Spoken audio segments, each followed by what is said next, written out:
Hello everyone, Zain with you, and today I will show you how to apply for a Shein product reviewer.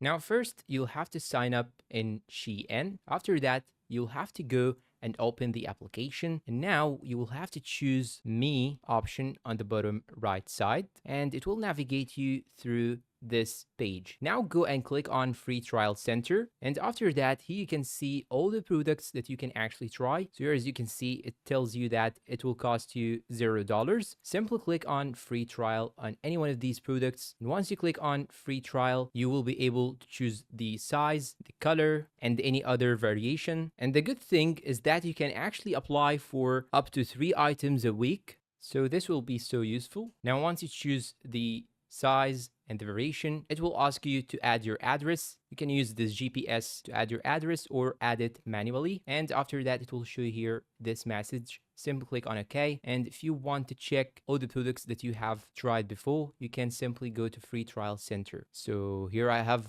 been to Free Trial Center, then go and click on Trial Report. And here you have it.